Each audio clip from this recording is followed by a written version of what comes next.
Well, Domenic used to own the food store. He used to call it Foodorama, and the Berlingiri brothers used to run the show, and they used to be very friendly with the blacks, with the Koori people that was in town.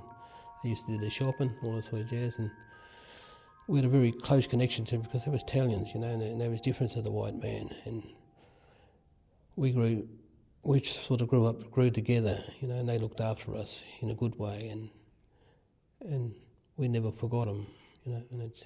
I had a lot to do with indigenous people, which I found beautiful and really lovely people to deal with them. We had a shop, and most of the Aboriginal people, they used to come in to our shop to deal because we were friendly people, and so therefore friendly people. And we had a lot of time for them, and they had a lot of time for us. So sometimes we had a bit not so good, but most of the time we dealt with them very well.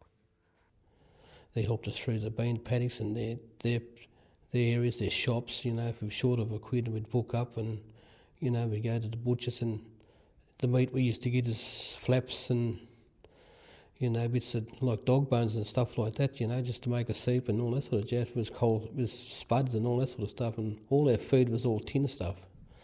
Yeah, so we didn't have a fridge, it was just, so you had to cook, survive with what you had, and what you got. So we was brought on, you couldn't keep a milk in the overnight or something like that, because it'll go off and the meat would go off, You had to boil it and then it'd last for a couple of days, and the Kooris used to use all that shop, and the boys are really good, the Berlingiri boys, they were deadly to the Kooris.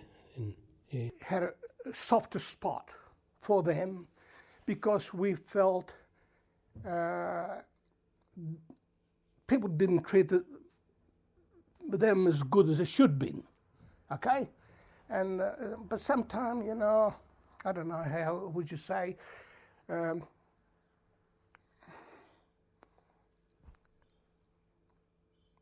sometimes I would say we understood as Italian or European people, we understood them, but maybe the people that live here, the European, they settled before us, they were, I would say they were a bit bloody rough, Parents used to follow the seasonal work up, Dad.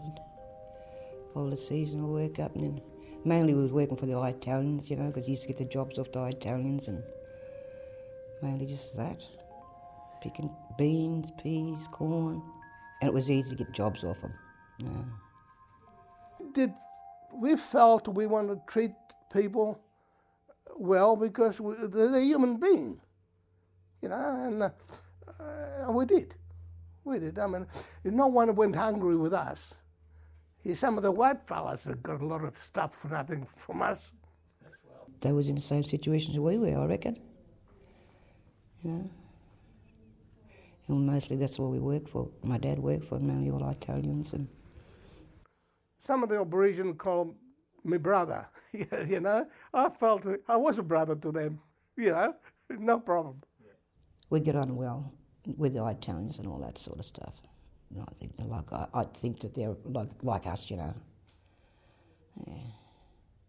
There's only a few, the white people that you can sort of get close to, and it's mainly the older ones, and our mum and dad knew them, and they sort of knew us, and they're still there today, some of them, and our people talk about the old ones around lakes and that, about how they were good to them, and there's not many of them left in town now.